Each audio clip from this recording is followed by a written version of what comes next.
Greetings, everyone. Pete Pardo here from Sea of Tranquility. Welcome to another episode of The Monster's Den. It's Thursday night. Thursday night. We've got a really short crew tonight.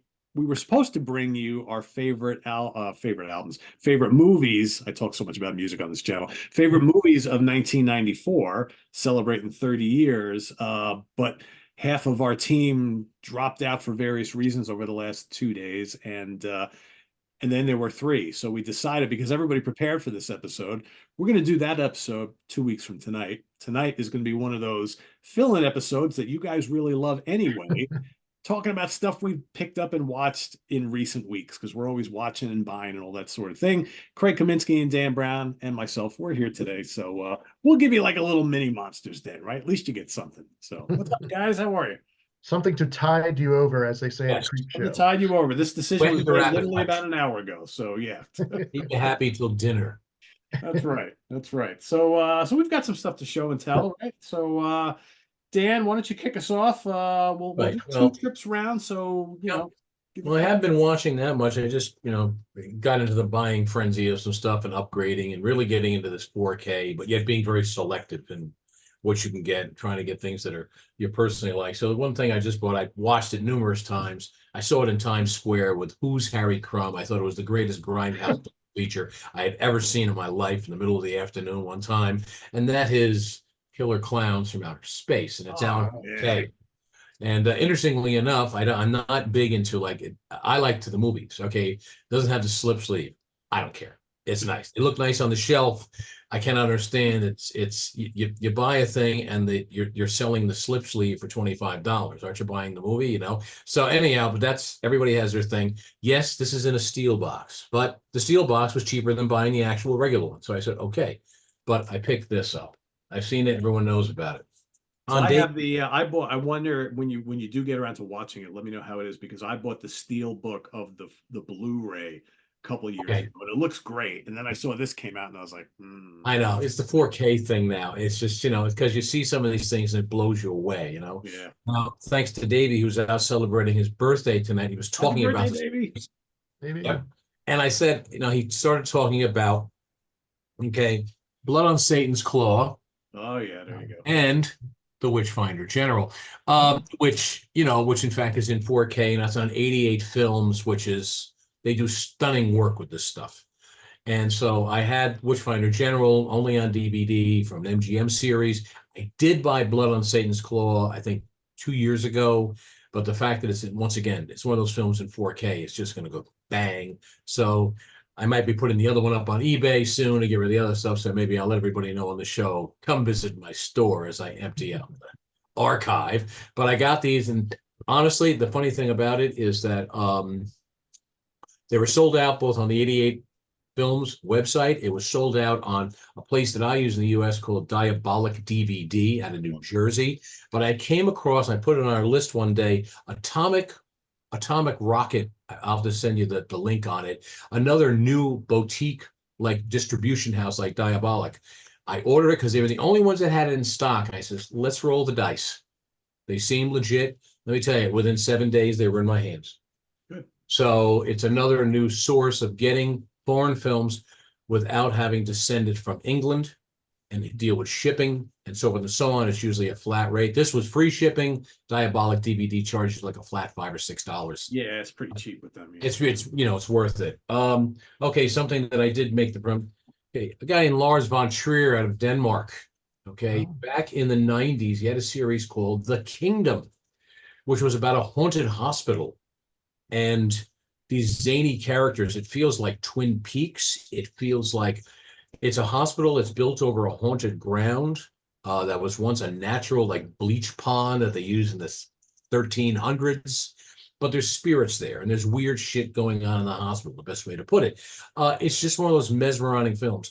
The thing about Lars von Trier, if you watch some of his motion pictures, it's like watching oil paint dry, because you just sit there and it's, your typical, usually Northern and Danish or Swedish cinema, where it's just very much, it's slow. Now this moves up a little bit. They did do a big restoration on this. It includes Kingdom 1, Kingdom 2 and Kingdom Exodus, which you've never seen in the US, which is the third part of the trilogy. Stephen King liked this series so much that he bought the US rights to it. And they made a Stephen King miniseries called Kingdom Hospital, which is probably one of his less favorite. It only lasted one season and it went off, but it's an interesting buy. The only strange thing about it is it's been restored, and they use like the film they used at night is very grainy. So any restoration doesn't, it's just clean. Worthwhile thing. It's a slow moving story, but it kind of gets you going. Characters are very weird and quirky, and so forth. So it's a worthwhile buy. You could also find it on DVD in the US. Had to get these because of that big Kino Lorber sale, and it's the Outer Limits series in Blu-ray. The original. Great things and why I bought this is when I think they came out years ago. Transfers were not that great, so on and so on. And Kino Lorber does a really stellar job with this stuff. And this is a must-have like genre TV series from the early 60s. So that's my starting point there, guys. And please have at it. All right. Greg. All right, I just have a few things for first round, just things that I had watched online that were or at least semi-related to our topics that we have here. So first I went with a little bit, some revenge, some Sho Kazugi, Rage of Honor. This is your typical, he's a DEA agent and his partner is murdered. So he goes after a bunch of drug dealers. Of course, he follows them all the way down to Argentina. And of course, trouble ensues with good old Sho Kazugi. So decent enough movie, has some double crossing in it with some of his handlers, and it's from 1987, and so it's wonderfully dated in some parts where where it comes to just the language, the clothes, the hairstyles, things like that. So it has its moments with that. So it's a pretty fun watch. So give this one a try if you want some good action. That's Sho Kazugi with Rage of Honor. But one Sho Kazugi movie is not enough, so I had to go with the second one, and I went with Pray for Death. Now this is a good revenge movie, and it's of course, he plays a retired ninja, which I don't know if they can ever retire, with their lifestyle, but he decides to move his family to America and open up I believe he opened up a restaurant in, of course, the worst part of Houston possible. And of course, bad things happen to his poor family along the way. So he needs to come out, get his outfits and throwing stars out of mothballs, and just start taking care of business with everybody. This one's pretty fun. This is from 1985, and just lots of it is what it is. It's a good fun revenge ninja movie from the 80s, and Sho Kazuki. So Pray for Death. Then the third one I had was a really, really fun action movie. This is Avenging Force with Michael Dudikoff. Yes, the American Ninja himself.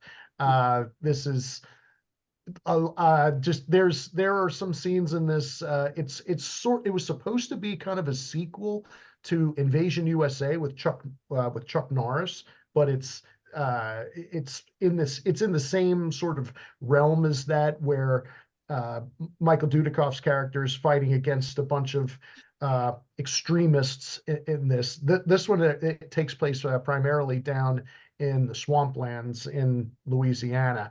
So it's a very sweaty movie as everyone's running around doing their dirty deeds. But this one has several action scenes that are unintentionally hilarious. So I highly recommend this one. This is with great shoot 'em ups and fight scenes and saving kids from burning buildings.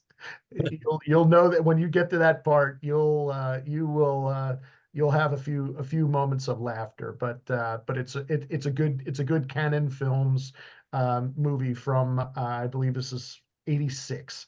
So you cannot go wrong with this one. You'll definitely enjoy this. It's a good turn off your brain and just have a good time with some action. So and my last one, this one is a sort of slasher movie, and I had asked, I think I when I had watched this, I had asked Pete about it, and he kind of enjoyed this one too. This was Edge of the Axe Oh yeah, that's good. Yeah. from 1988, I believe. This one has it's it has a lot of Spanish people who were making the movie, but it definitely takes place in America. Everyone's speaking English, so but it's a Spanish production, so it's makes it a little bit different. Takes place primarily in Northern California in the mountains, and there's these two guys that kind of stumble upon a killer is going around just bumping off some different women in the town. The killer actually has a pretty cool mask. You can sort of see it in the picture that I have up here. There's no mouth, and it just has eyes, and it's a white, almost kind of featureless looking mask. So it's pretty cool looking, and at least I thought in terms of the way a lot of these movies have your masked slasher. But there's a little bit of a mystery as to who is killing the people in the town. There's some hanky panky going on with a couple of the characters, and one girl who seems pretty young. That the guy has the hots for. One of the funny things about this is that it's taking place in the late 80s. It has some really primitive use of email and chats like we're doing now. So it's in context of when it takes place. It has some fun moments where they're sending texts to each other, across a screen, and it's like, oh wow, you're sending this to me without remotely and everything. Of course, things we take for granted now, but in 1988, it was not the norm. So there it has a little bit of a twist ending. So it with a little bit of fun with that. So it's a good little slasher from the late 80s. No one.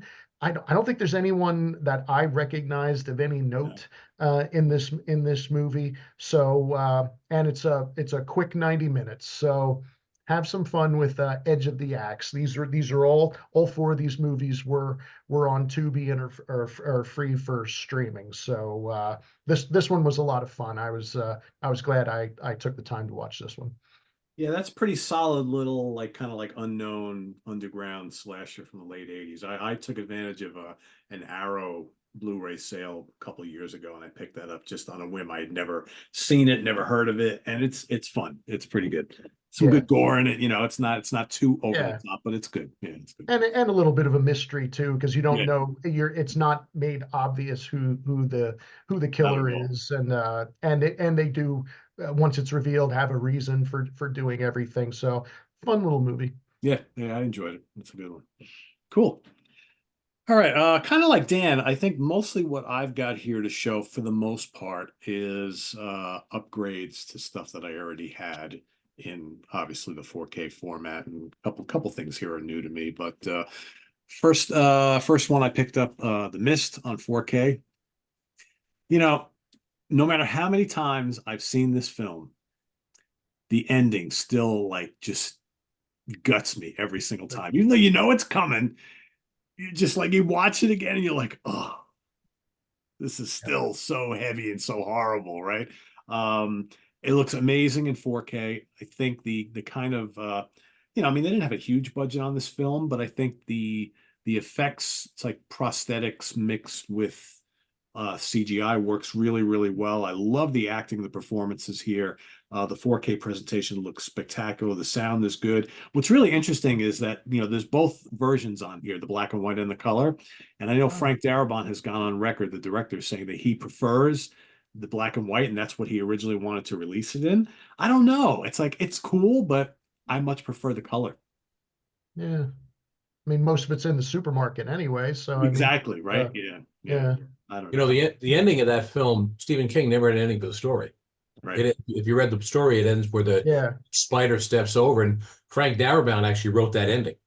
And yeah, Stephen King says, I could not do anything this good, so he gave him his blessing to do it. And actually, Darabont's one of the best adapters of King's work out there. So that's in Skeleton Crew, right? Stephen King's book, I think I The so. believe so, Mist. yeah. Is Yeah. that yeah? Because that one's actually what, maybe 50, 80 pages or so. Yeah, it's I not mean, long A at short all. story. yeah, I mean, not like some of the other stories in that book where they're Right. 10 pages or something. Okay. It's just that, what's great about the story and the film is that it's the human drama that's going on during this film Mhm. is like so much of what's going on today, but at its core, it's just a monster movie. Yeah. And it's Well, really, really well done. shows how people just get in their own little cliques, and next thing you know, this one's taking over that. Just it's human nature. Yeah, for sure. Yeah, it's one of those interesting character studies, like a 12 Angry Men type movie, Mhm. where it's like, which, I mean, yeah, of course it's a extraordinary circumstance, but I mean, but still, it's like you're stuck in this store, and it's like, and there's going to be different types of people in there. It's like, which way who are you going to gravitate towards? Are you going to be your own person, or are you going to be with some of the weirdos in And, there? and There's some weirdos here. considering it's Darabont, in the cast is Laurie Holden, who Yep. played Andrea in Walking Dead, Yeah. Melissa, who plays Carol, Yep. and I think Jeffrey DeMunn is in it as well, who played Dale. Yes, yes. Sure, if I'm not mistaken. All three of And them. yeah, these were made right before Darabont went on board to start working on The Walking Dead, so he brought them with him. Yep. Oh, okay. And you got a totally great evil performance from Marcia Gay Harden, I think. Yeah. Oh, losing her mind. Oh yeah, Yeah. that's the crazy like religious nut, right? Yeah, it's I had an audio CD book of that, which is really, it's like an audio radio play where there's sound effects and stuff and so forth and so on. And William Sadler, who's also in the film, I believe, Yes. role, he plays the main role, Thomas Jane's role in the audio drama. It's probably find it online. It's actually a great radio play where they have sound effects and they're telling the story, and it moves rather quickly. wow. Yeah. Mhm. Very underrated film, in my opinion. I really like it a lot. More Stephen King. I got the 4K upgrade for Brian De Palma's Carrie, which is just absolutely amazing. I love when Scream Factory does the the slit. I don't know if it's in this. Does this have the alternate cover? No, this one does not. Sometimes what the Scream Factory will do, and this they'll have the slipcase, and then the tray card will be a different shot, but this at least gives you the original movie photo. This I had the Blu-ray of this, which I only bought like 2 years ago, which looked great. This is even better, and there's a shit ton of special features on here. Highly recommend. It looks amazing. The whole big climax scene just looks awesome. The blood and everything, it just All the looks fire. really, really good. Yeah. Yeah. Oh, the fire, the whole 9 yards. I mean, I love this film anyway. This is just such a great story, great film. So yeah, I got that. So this next one has been somewhat controversial out there, but I actually think it's really, really well done. I got the 4K of The Abyss, Yeah, James Okay. Cameron's. I did that. I haven't watched it yet. Dan, I gotta tell you, so again, this we never got a Blu-ray of this, right? We had the old Never DVD. did. They never released a Blu-ray, and James Cameron, has been working on this for years. And they finally just released it, 3-disc set. You got all sorts of features and lots of cool things. You got the theatrical version, special edition, director's cut, all sorts of great stuff. I think it looks absolutely spectacular. I know there's some people online who are just kind of complaining that, after all the wait, they wanted more. I don't know what more you could want. I think it looks great. It's a great film, and I'm happy it finally came out because we've been waiting forever for this. I had it on the two disc DVD for years. That's Yes. available. Big plastic And case. Yep. Oh. when they came out with the Terminator 2, and apparently in the world of 4K, everybody was it's a lot of disparagement about that 4K of it. So I was kind of like, oh, okay. And so I was a little bit skeptical, but I bought it anyhow. It's like, let's try it. because I think it's 4K and the Blu-ray in there. So I think so, right? Yeah. Yep. So just in case you're going to get a Blu-ray of it. So, but yeah, I'm glad I bought it. So now I can sit and watch it with with non-sweaty palms. You'll enjoy it. I mean, a lot of the optical effects and things like this, but the underwater effects just look absolutely stunning. It's just really, Yeah. really good looking film. So yeah, very cool. Here's one that I don't know if Dan picked this up. We'll see in a second. I got the Mr. Wong collection. Yes, I did. Yes, I did. Yeah, yes, I did. I had it. Did you get it from the Kino Lorber sale? Uh, I don't remember. I might have. Yes, I think I did. Yeah, I went like ape shit on that one. I need to do that, but I got that, and that's where I got the Outer Limits. But yeah, yeah. So 5 films. These are all from they're all from the 30s. Well, one's from 1940, late 30s. 5 films, all starring Boris Karloff. They're all like barely over an hour long, little like kind of crime thriller, murder mystery stories. And he plays the detective that always seems to work with the police department to solve these murder cases. They're fun, they're entertaining. This is not like high art cinema at all, but if you love Karloff, again, playing an Asian. So they're kind of like I mean, so these came out at the same time around like when that Charlie same Chan time, right movies before came World War II. Yeah, everything was like Okay. Mr. Moto. There was this and that, and then the Yeah. Second World War came, and it's like, okay, you know, Yeah. Mr. Moto's not our friend anymore. No. Mr. Wong is not our friend anymore. But he had left the series. They left one film out though because the Yes. fifth film stars Key Luke. Yep. I think they left it out specifically because Karloff's not in it, and Yeah. they wanted to build this as a And that's actually the Key Luke is actually a very good little mystery. It's as good as all the other ones, and they did a nice job of cleaning those up. Is that a Blu-ray, Pete? Yeah, Blu-ray. Yeah. Okay. Yeah. That's something my mom would my mom loves the Charlie Chan movies. I remember I bought her years ago this box set that I got on eBay that had like 30 Charlie Chan movies with Warner Oland and Sidney Toler, in them, and she loves them, so it's like that might be I gotta It's fairly I gotta remember that one for It's fairly cheap and they're fun. Yeah. They're very witty. Yeah. The dialogue they're very dialogue heavy. Yeah. You know what? A few of them are pretty good whodunit type of things, So Yeah. I would recommend it. They're very inexpensive. So I'm glad I picked. I love Karloff anything. So had to Yeah. do it. I got the 4K of Sicario. What a great movie this is. I've totally been on a big kick for this director, Dennis. How do you say his last name? Villeneuve. Villeneuve. The Dune director, right? The Dune Yeah, director. yeah. I mean, he's got some really great movies. So yeah, this is just absolutely top-notch stuff about the cartel and just a great cast. Emily Blunt, Benicio del Toro, Josh Brolin, and others. It's the cartel. It's got to have it in Benicio del Toro in it. He's in Absolutely. between him and Pedro Pascal. I guess take your pick. Good, really good thriller, a lot of action. It's just, yeah, it's really, really good. I got the 4K of Robin Hood by Ridley Scott.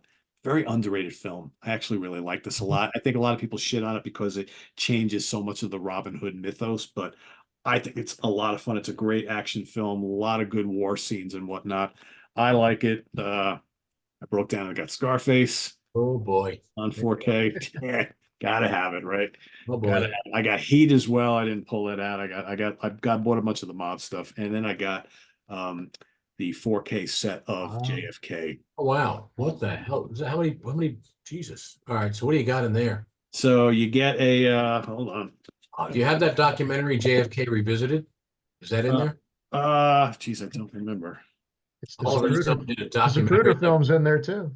Yeah, everything's in here. Actually, the magic bullet is the giveaway. Brave New Worlds documentary supporting the vision, recreating the unthinkable, Stone Blue, deleted scenes, assassination updated, meet Mr. X.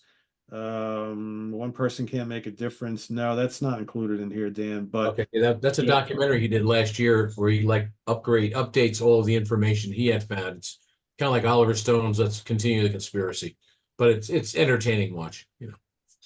Yeah, and you get 4K and all of Blu-ray with extras, and yeah, I had to have it because I really love this film a lot. So upgraded because I never bought it on Blu-ray, and I had the old DVD of it, so I was pretty happy to get this. So all right, that's my for the first round. So back to you, Dan.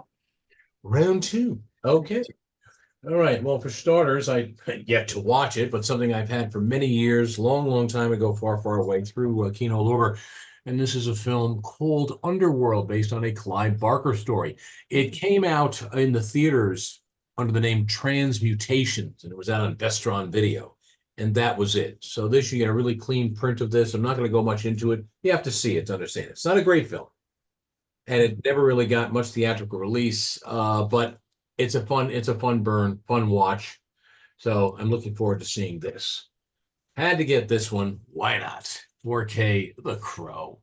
Yeah. Only because it's 4K. I think I make my shadows in the dark look even crisper, I guess, in some respects. We all familiar with The Crow. I'm not telling anybody anything they don't know. So that. Now, we're going to go across the pond and not to visit Davey, but I'm a big fan of anything bizarro world. So here it is. I had to break down. It was on sale. And it's called the Bollywood Horror Collection.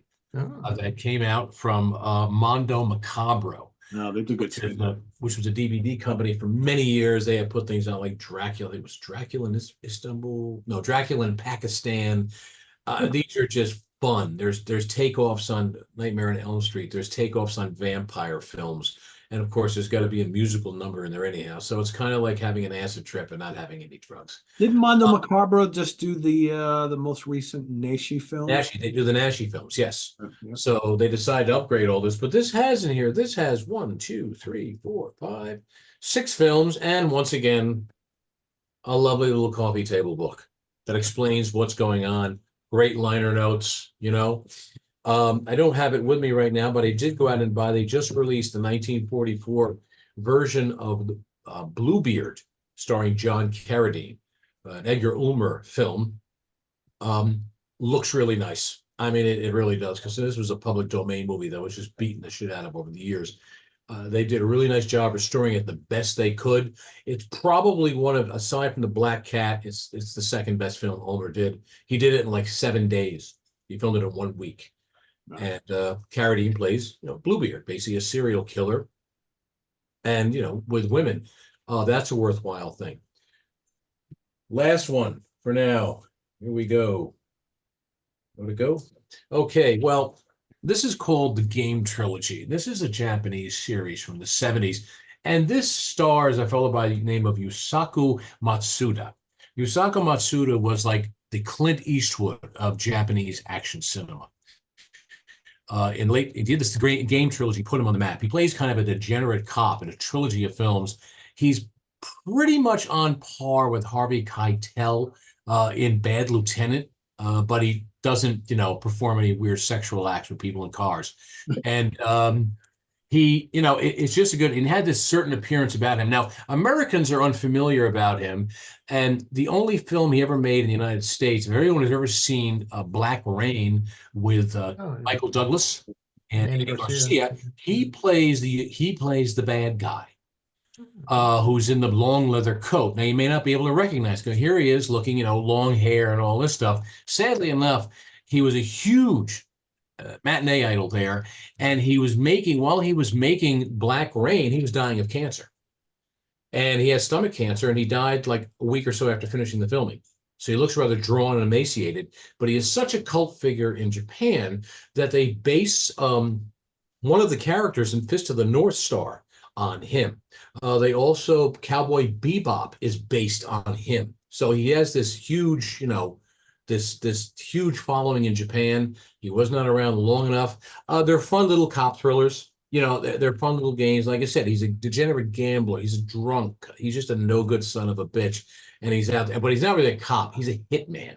So he's a hitman with a lot of issues, but he does a good job when he's killing people.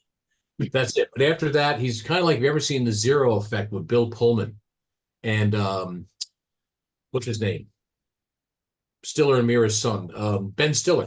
In which was a modern day version of Sherlock Holmes and Dr. Watson, in which Bill Pullman plays like this totally fucking drugged out maniac who is a great sleuth.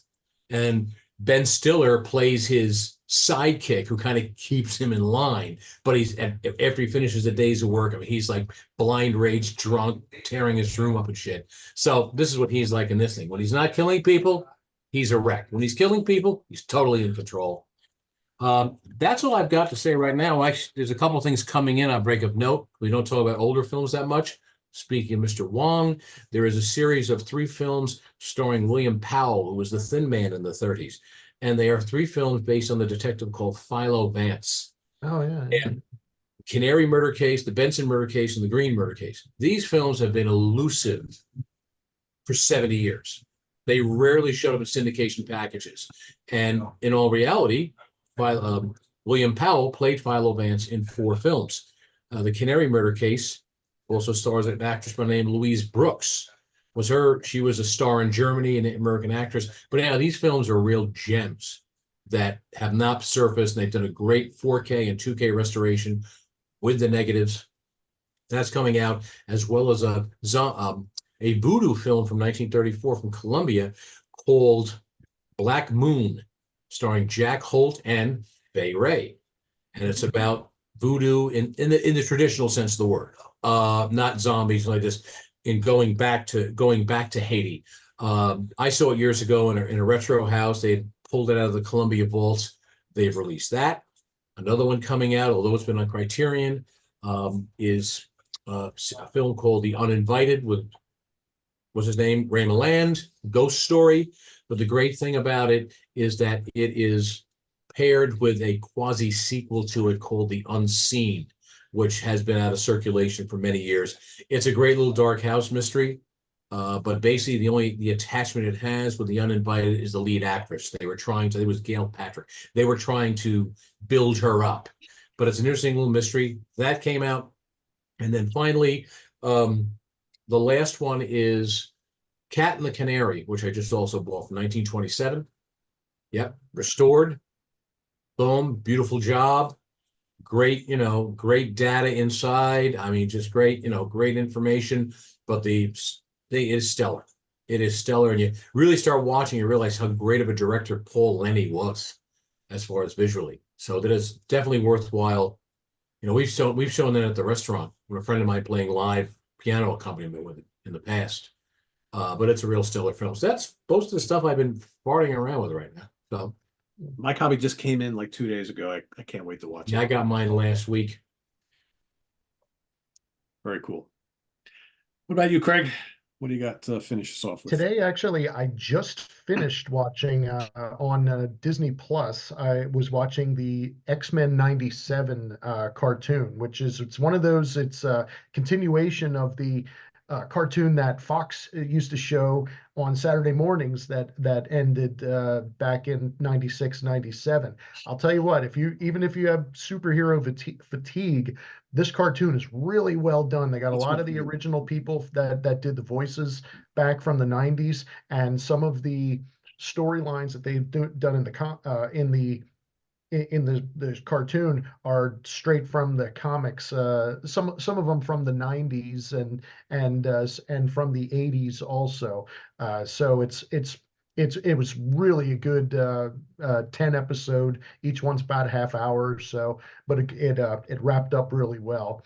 Or it's leading into season 2 whenever that comes out. I also just started watching, and it's a hoot so far. I DVR'd it, called A Disturbance in the Force. It's a documentary about the infamous Star Wars Holiday Special, and it is. I've watched about a half hour of it so far, but it's fantastic. Just showing clips of just and really all these things that I don't remember actually seeing that Star Wars Holiday Special that came out in '78, but the way that they explain it being that in the time between when the movie, between Star Wars and Empire, executives and such thought that people would forget about the movie. So they had to keep all these things in the popular consciousness. Like they showed clips from a Donnie and Marie show where they did like a musical version of Star Wars with Chris Christopherson playing Han Solo, and they had the 4 other Osmond brothers were dressed up as dancing stormtroopers. I mean, it's things that they were saying like past 1980 that George Lucas would have like dropped dead before they would have done that to his intellectual property. But back then it was, they just did all these things to try and keep it in the public consciousness. But really good documentary thus far. They showed it on the Vice channel, if you happen to have that, to go back and watch. But I have two physical items that I had picked up recently.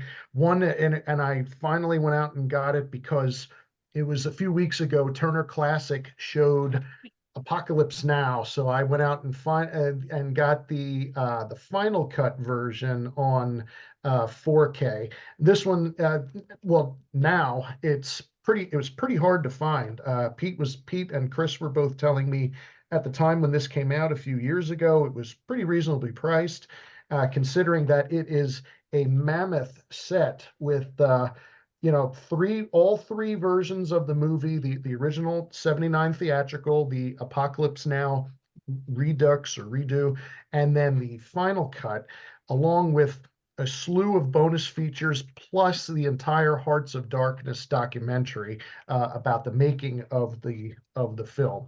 Obviously, it looks and sounds spectacular on your TV and your Atmos sound system in your home theater. So highest recommendation. This I got this on eBay, and there's still copies out there that you can get. Maybe it'll be re-released at some point, but definitely one of those, at least for me, where it was like movies that you need to have on your starter set, that you need to have on 4K is definitely this.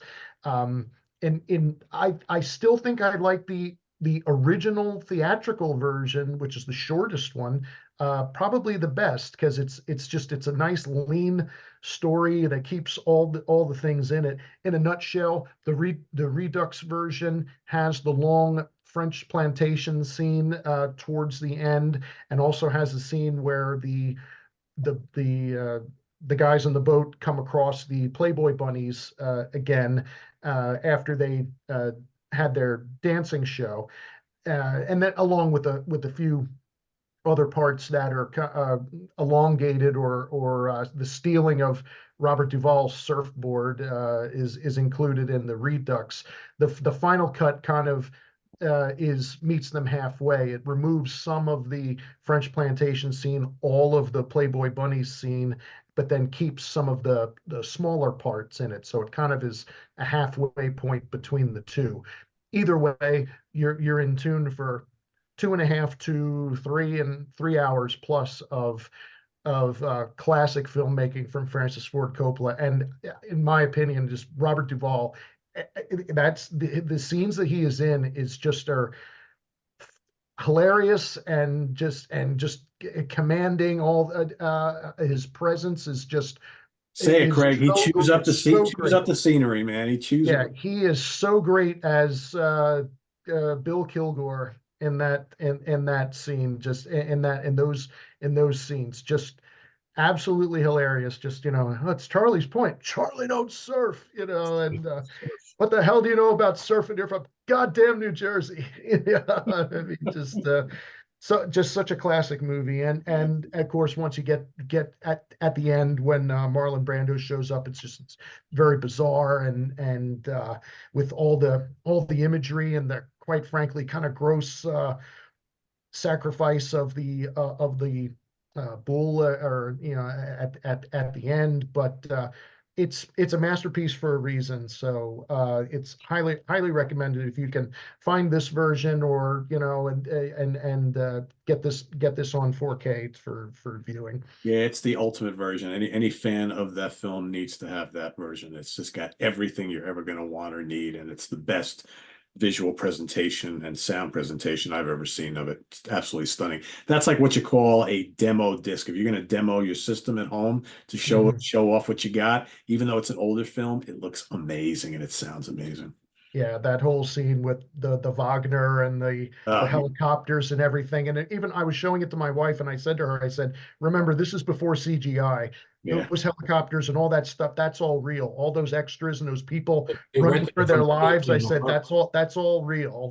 This isn't computer generated or anything. It's just, it's just fantastic filmmaking. And then my second one is for me and my wife as well. These are kind of perfect rainy day movies to watch at any time. This is the Ocean's trilogy. So you have Ocean's 11, 12, and 13. These finally came out on 4K. These were for what Ocean's 8, the most recent one, the one that's the all female movie. That one was available on 4K, but for whatever reason, the originals here, or originals, I mean the George Clooney movies were not on 4K. So they just came out a couple of weeks ago. So this version, there are steel books available where you can get all three of them individually. They were quite a bit more expensive. This is just all three movies, and they're just the 4Ks. There's no Blu-rays on this. There are some commentary and some bonus scenes, but just breezy fun, especially for me at least. 11 and 13. 12 I saw in the theater only once. That one I didn't care for as much. It seemed like they were kind of phoning that one in, but 11 and 13 are just lots and lots of fun with a wonderful cast and some fun quotable lines from George Clooney, Brad Pitt, Matt Damon, and Carl Reiner, and the late Bernie Mac. I mean, it's just lots and lots of fun. I always like, they repeat these a lot on TNT and or such, and they're good to just pick up any time while they're watching. But on 4K, especially with all the glitz of Vegas at night and everything, it really pops. So it's the Ocean's trilogy. Cool. All right, so my last few here I have not watched. So the first stuff I have, the second set are films I picked up that I haven't watched yet. So we do have some upgrades here as well. So I got Alien, Ridley Scott's Alien on 4K. I've heard great things about it. Also got James Cameron's Aliens. So I was a little on the fence about this particular one because, again, with the Abyss and True Lies and this release, there's a lot of kind of contention out there about the quality of the 4K presentation as well as some of the audio on these Cameron reissues here. So I've heard, I already have the Abyss. I think that looks spectacular. I've heard that this takes out a lot of the grain that was in the original film, which some people like, some people don't like. I figure, screw it, I'm going to take a chance on it anyway because I really like this film a lot, and I figure I want to see what it looks like in 4K. Wasn't that expensive, and so I'll let everybody know once I get to that. I got Creepshow in 4K, upgraded from Blu-ray. Had to do it. Jamie twisted my arm on this one. He says you absolutely have to get The Shining because it blows away the Blu-ray. Did you have this one? I have that and Creepshow, and Creepshow is great for all the bonus features in it. The making of the movie and everything is really cool, and Shining looks great. That's what I've heard. I mean, from what I've heard, this is one of the best looking 4Ks of any of the Stephen King adaptations, and it's a great looking film to begin with, right? So I can only imagine how it looks. I can't wait to see that. I'll be watching that soon. Also, another mob movie upgrade. I got The Departed. Martin Scorsese. Classic stuff there. Based on our last episode, right? I went and got Ghost Watch. I've not seen it yet. Oh, the one Davey said. Yeah. So I'm looking forward to seeing that. And then I think Craig mentioned this recently, Mortuary. Oh, yeah. Right. Bill Paxton. Yeah. So I first role. I had that on VHS back in the day, like way back when. And then I just took a chance on this because Craig's kind of description of it seems so wacky, but I got Black Candles. You'll enjoy Yeah. You'll enjoy it. Watch it with someone you love. Yeah. Probably nobody, right? Yeah. I got Della Morte Dell'Amore, otherwise known as Cemetery Man.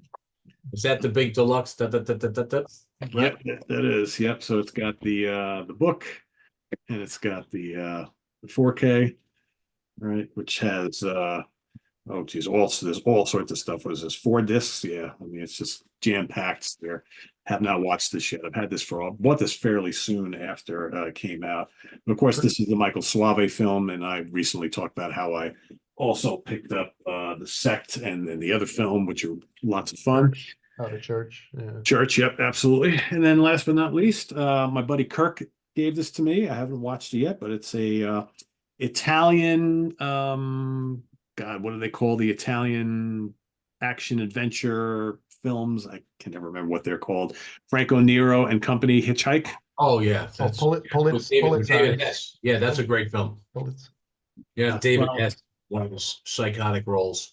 Yeah, David Hess, of course, from Last House on the Left. Yeah. Yeah. And this directed by Pasquale Festa Campanile. Who in the real world was a songwriter and a very soft-spoken man. But it's not what he portrays. Not what he was in this film. No, Hitchhike is Hitchhike. What's that called again? Hitchhike. Hitchhike. Okay. And it's got a score by Ennio Morricone also, which I'm sure. Yeah, I've had that for a while. As soon as that came, I was like, oh, David Hess, he's playing a psycho. Need this, you know. I've heard this is a crazy movie, so I can't wait to watch it. I should put this like at the top of my pile because I like these crazy Italian kind of crime thrillers, you know.